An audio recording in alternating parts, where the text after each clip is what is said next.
Assalamualaikum warahmatullahi wabarakatuh. Kami dari kelompok 8 yang beranggotakan Miftauzana, Syarofah, dan Khotibul Umam akan mempresentasikan materi dari kelompok kami yang berjudul Analisis Rasio Keuangan. Analisis keuangan itu mencakup analisis rasio keuangan, analisis kelemahan dan kekuatan di bidang finansial.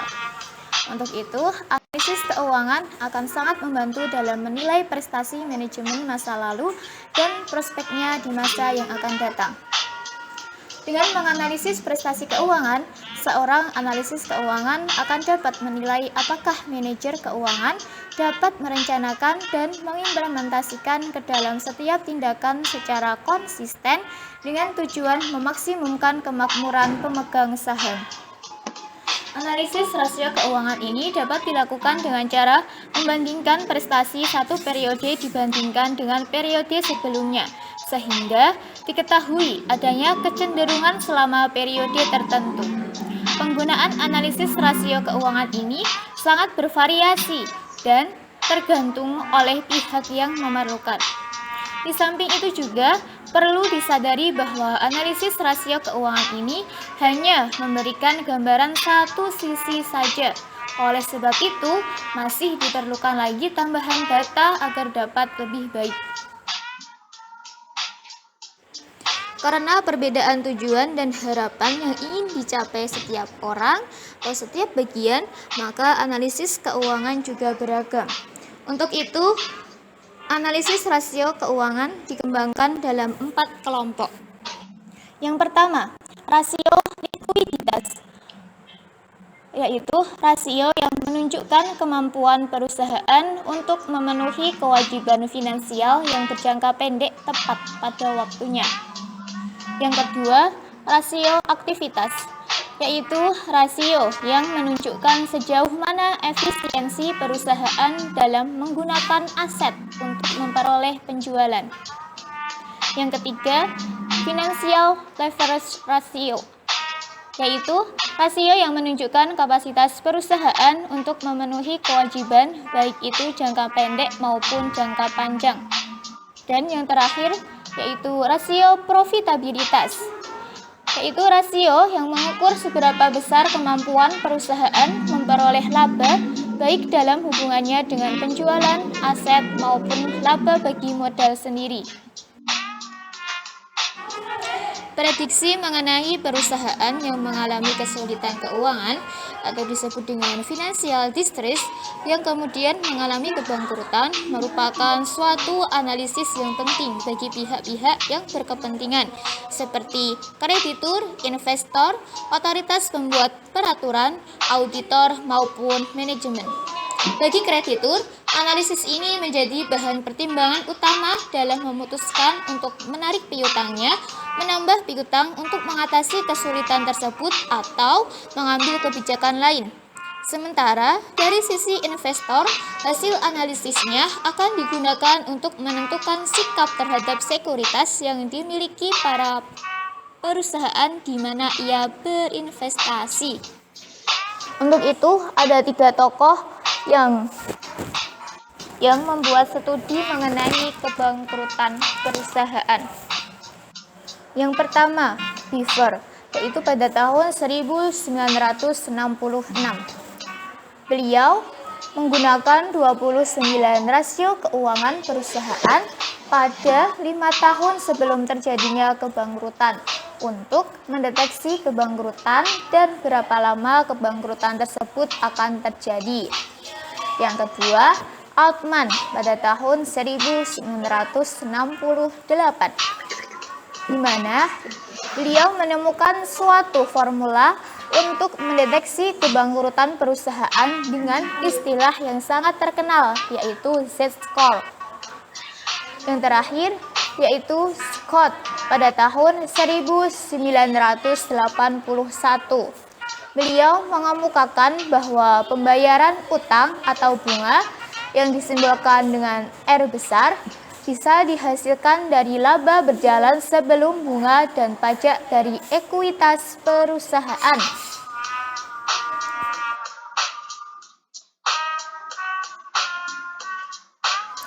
Menurut Beaver, ada 6 kelompok rasio, yaitu cash flow ratios, yang kedua net income ratio, yang ketiga debt to total asset ratio, yang keempat liquid asset to current debt ratio, yang kelima turnover ratios, yang keenam liquid assets to total assets ratio. Dari keenam kelompok tersebut, Beaver menemukan bahwa rasio dari aliran kas, yaitu cash flow, terhadap kewajiban total atau total debt merupakan prediktor yang paling baik untuk menentukan tingkat kebangkrutan sebuah perusahaan. Analisis rasio keuangan untuk memprediksi kebangkrutan perusahaan menjadi topik menarik setelah Altman menemukan suatu formula untuk mendeteksi kebangkrutan perusahaan dengan istilah yang sangat terkenal, yaitu Z-score. Z-score yaitu skor yang ditentukan dari hitungan standar dikalikan rasio-rasio keuangan yang akan menunjukkan tingkat kemungkinan kebangkrutan perusahaan. Formula ini dapat dituliskan dengan Z-score sama dengan 1,2 WC per TA plus 1,4 RE per TA plus 3,3 EBIT per TA plus 0,6 MVE per BVD plus 1,0 S per TA, di mana WC per TA yaitu working capital per total asset, RE per TA yaitu retained earning per total asset, EBIT per TA yaitu earning before income tax per total asset, MFE per BVD yaitu market value of equity per book value of debt. Dan terakhir S per TA yaitu sales per total asset. Dengan memasukkan rasio-rasio keuangan ke dalam model tersebut, maka dapat ditentukan besarnya kemungkinan kebangkrutan. Jika Z-score lebih kecil dibanding 6,675, maka kemungkinan perusahaan bangkrut akan lebih besar dibanding dengan perusahaan dengan skor Z di atas 2,675. Altman menyatakan perusahaan dengan Z-score lebih dari 2,99 secara tegas dapat dikategorikan ke dalam sektor non-bangkrut. Jika Z-score menunjukkan 1,81 berarti bangkrut. Sementara, jika skor Z-nya di antara kedua angka tersebut, maka risiko kebangkrutan perusahaan tersebut dapat diabaikan, yaitu disebut dengan zone of ignorance. Pada penelitian selanjutnya, Altman mengembangkan formula tersebut dan mendapat dua formula baru yang dapat dilihat pada slide.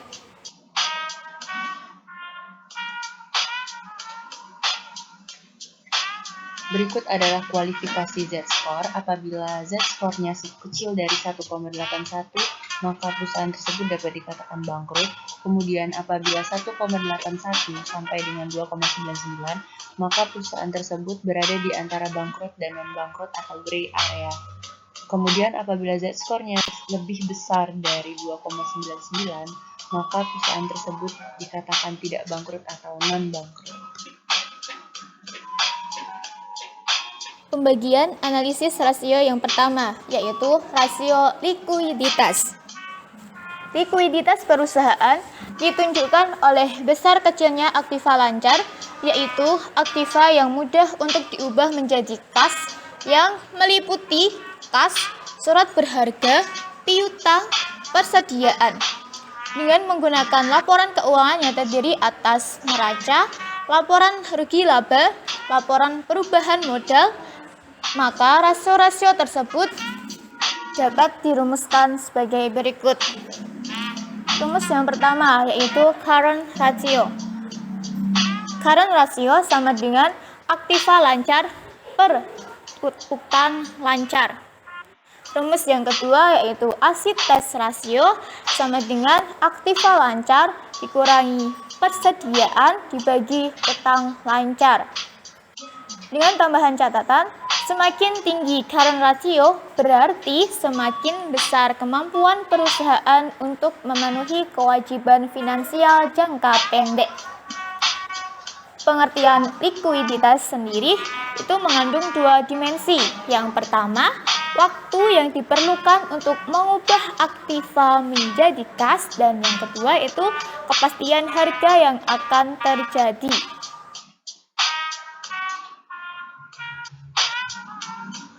Rasio aktivitas. Salah satu tujuan manajer keuangan adalah menentukan seberapa besar efisiensi investasi pada berbagai aktiva. Dengan kata lain, rasio aktivitas menunjukkan bagaimana sumber daya telah dimanfaatkan secara optimal. Kemudian dengan cara membandingkan rasio aktivitas dengan pada industri, maka dapat diketahui tingkat efisiensi perusahaan dalam industri. Periode pengumpulan piutang, yaitu rata-rata hari yang diperlukan untuk mengubah piutang menjadi kas. Biasanya ditentukan dengan membagi piutang dengan rata-rata penjualan harian.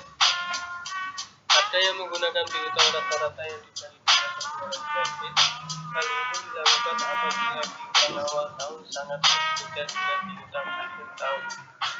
Untuk mencari periode pengumpulan piutang sama dengan piutang dikali 360 dibagi penjualan kredit sama dengan 18.320.000 dikali 360 dibagi 112.760.000 sama dengan 58,49 hari. Perputaran piutang sama dengan penjualan kredit dibagi piutang sama dengan 112.760.000 dibagi 18.320.000 sama dengan 6,15. Kedua rasio tersebut berhubungan, di mana hari dalam satu tahun itu ada 360 hari dibagi dengan periode pengumpulan piutang 58,49 hari akan menghasilkan perputaran piutang sebanyak 6,15 kali.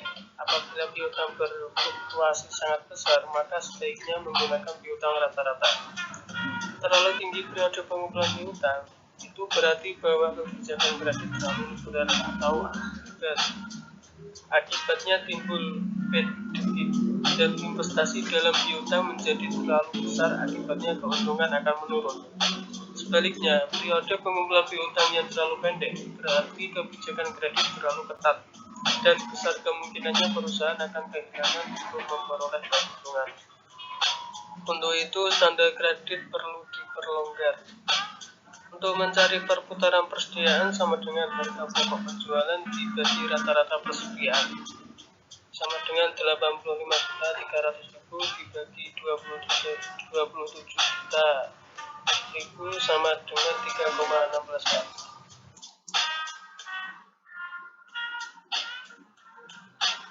Penggunaan rata-rata di sini seperti hanya perputaran piutang dimaksudkan agar lebih tepat lagi apabila persediaan mengalami perubahan yang cukup besar.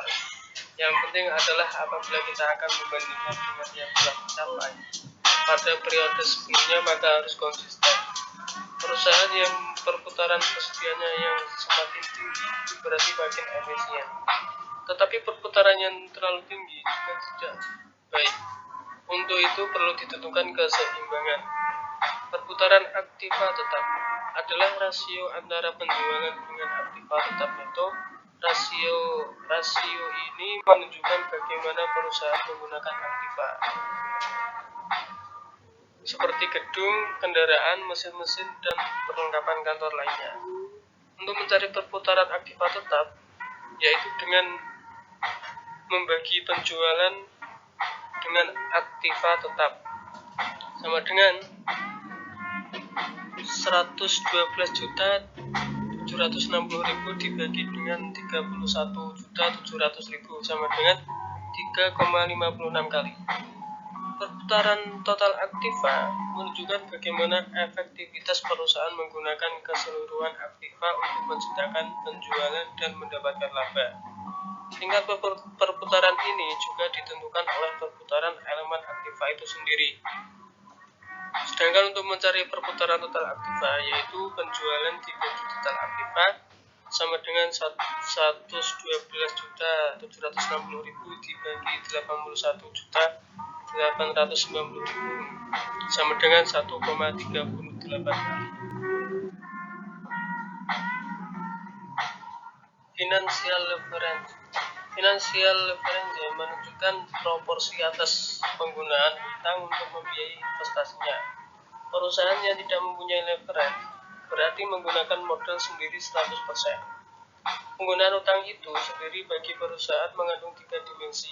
Yang pertama, pemberi kredit akan menitikberatkan pada besarnya jaminan atas kredit yang diberikan.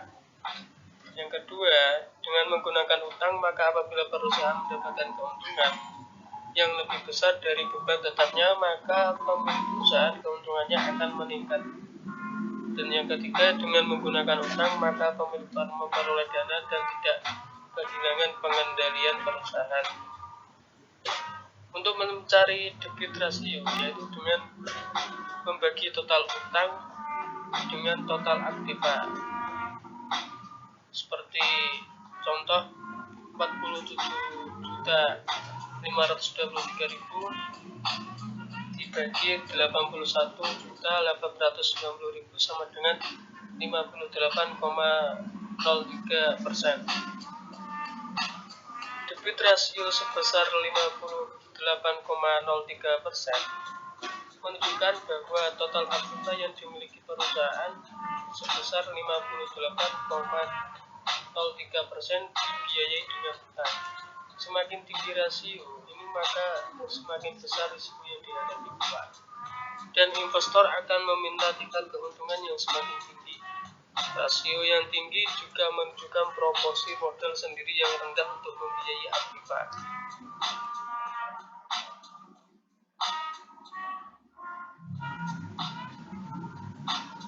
Time interest yield ratio adalah rasio antara laba sebelum bunga dan pajak yang dikenal dengan EBIT dengan beban bunga.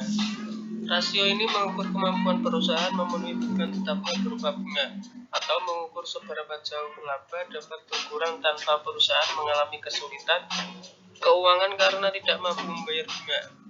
Untuk mencari time interest yield ratio, yaitu laba sebelum bunga dan pajak dibagi dengan beban bunga. Contohnya 11.520.000 dibagi 3.160.000 sama dengan 3,65 kali. Asset Charge Coverage Ratio mengukur berapa besar kemampuan perusahaan untuk menutup beban tetapnya termasuk pembayaran dividen saham, perputaran bunga, angsuran pinjaman, dan sewa.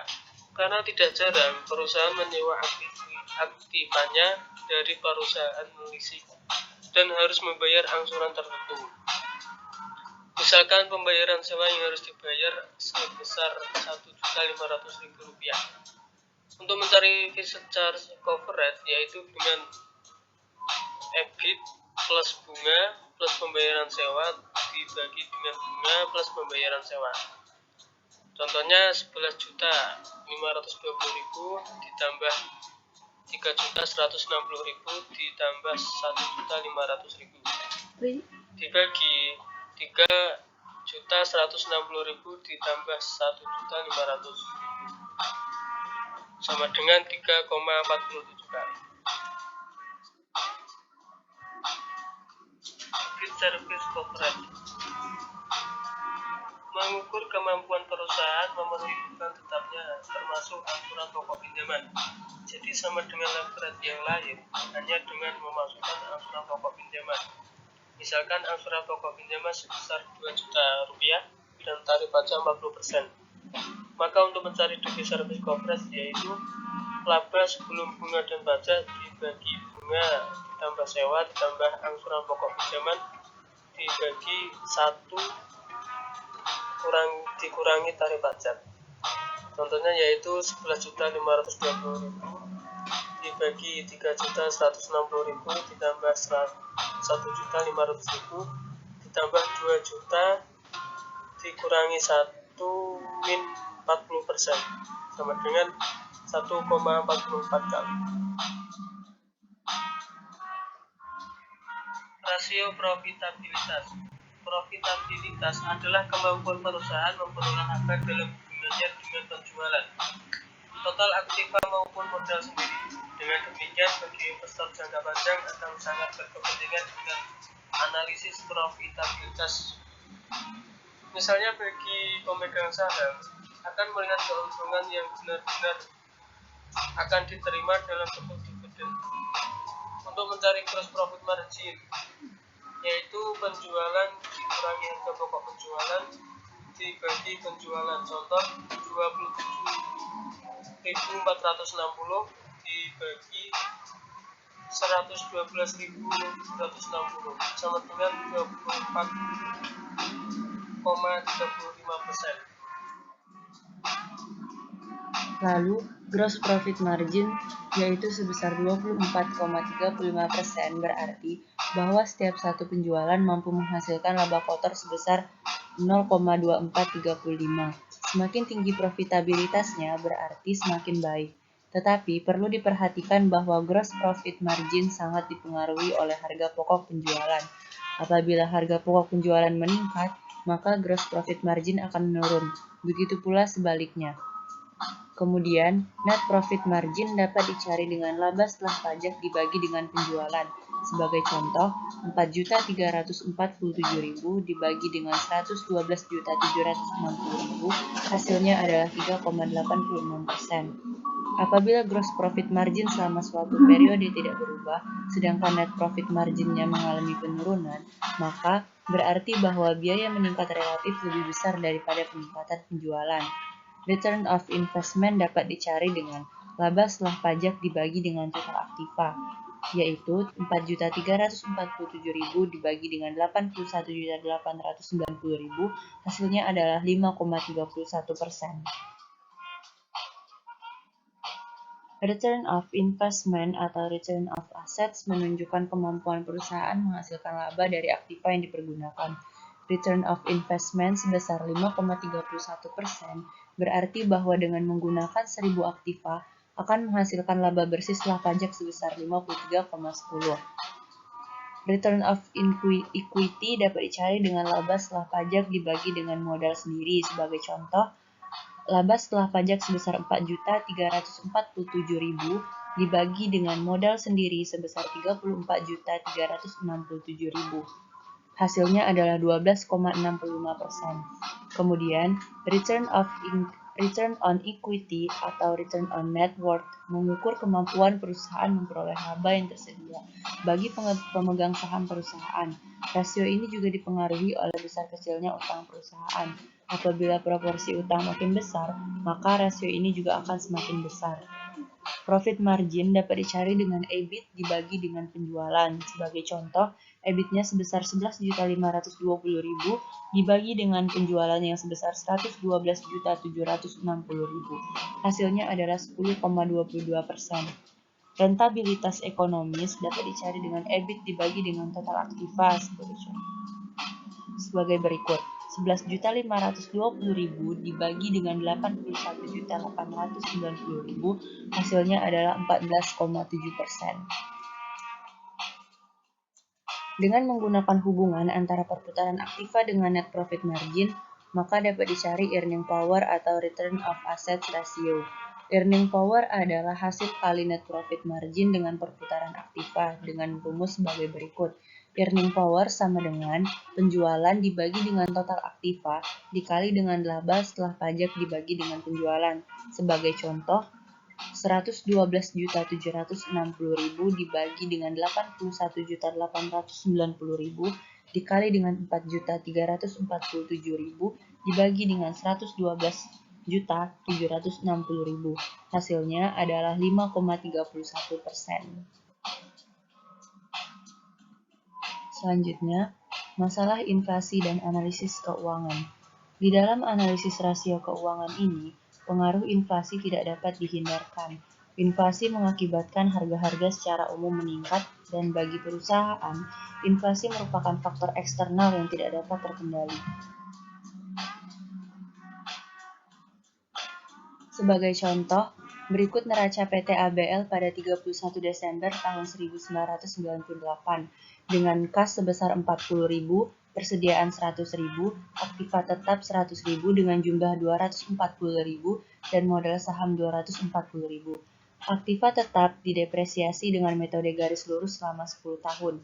Metode pencatatan dengan FIFO atau first in first out. Indeks inflasi diperkirakan sebesar 20%. Selanjutnya, misalkan penjualan untuk tahun pertama seperti berikut ini. Penjualan bersih sebesar 170.000, harga pokok penjualan dengan persediaan awal 100.000 dan pembelian 120.000 dijumlahkan menjadi persediaan siap jual sebesar 220.000. Persediaan akhir sebesar 120.000, yaitu diperoleh dari 220.000 dikurang dengan 100.000 persediaan awal tadi. Depresiasi sebesar 10.000 diperoleh dari 100.000 dibagi dengan 100. Dengan biaya administrasi dan umum sebesar 30.000, maka diperolehlah laba bersih sebelum pajak sebesar 30.000 dari 170.000 dikurang dengan 100.000, dikurang dengan 10.000 dan dikurang dengan 30.000. Dengan begitu, profit margin sebesar 30.000 dibagi dengan 170.000 yaitu 17,65%. Return of assets yaitu 30.000 dibagi dengan 240.000 sebesar 12,5%. Selanjutnya yaitu misalkan nilai persediaan akhir tahun 1989 karena inflasi akan menjadi 120.000, maka keadaan neraca di akhir 31 Desember 1989 menjadi 3,33% yang diperoleh dari kas sebesar 60.000, persediaan 120.000, aktiva tetap 90.000 dan dijumlahkan hasilnya menjadi 270.000, modal saham sebesar 240.000, laba ditahan sebesar 30.000 dan hasilnya jika dijumlahkan 270.000. Laba bersih sebelum pajak yaitu 8.000 diperoleh dari pengurangan dari penjualan bersih yang sebesar 170.000 dikurangkan dengan 120.000, 12.000 dan 30.000. 12.000 diperoleh dari 120.000 dibagi dengan 10 yaitu depresiasi. Maka profit marginnya yaitu 8.000 dibagi dengan 170.000 yaitu penjualan bersih tadi, hasilnya adalah 4,70%. Kemudian return of assets yaitu 8.000 dibagi dengan 240.000, hasilnya adalah 3,33%. Dengan metode FIFO, maka persediaan dijual dengan harga pada saat persediaan itu dibeli, tetapi tidak memperhatikan inflasi sehingga harga tersebut lebih rendah daripada replacement cost. Begitu juga terhadap aktiva tetap, bahwa replacement cost aktiva tetap adalah sebesar 120.000. Penggunaan metode FIFO semacam ini cenderung akan menghasilkan perhitungan yang keliru, mengakibatkan overestimate terhadap profit yang diperoleh. Untuk itu, sebaiknya menggunakan metode LIFO. Dengan demikian, tidak terjadi overestimate terhadap keuntungan yang akan diperoleh. Yang terakhir yaitu analisis indeks dan common size. Dengan menggunakan neraca dan laporan, rugi laba selama beberapa periode maka dapat dilakukan analisis dalam persentase. Kemudian, dengan dua analisis tersebut dapat diketahui kecenderungan yang terjadi untuk melihat prospeknya di masa datang. Analisis common size menyajikan persentase setiap elemen terhadap total aktiva, dan untuk laporan rugi laba, persentase setiap elemen terhadap penjualan. Sedangkan analisis indeks menyatakan persentase elemen neraca terhadap tahun tertentu sebagai tahun dasar, kemudian mencari indeks untuk periode berikutnya. Begitu juga dengan laporan keuangan. Indeks tersebut juga didasarkan atas tahun tertentu sebagai tahun dasar. Dengan analisis indeks dapat diketahui fluktuasi setiap elemen baik neraca maupun rugi laba selama periode tertentu.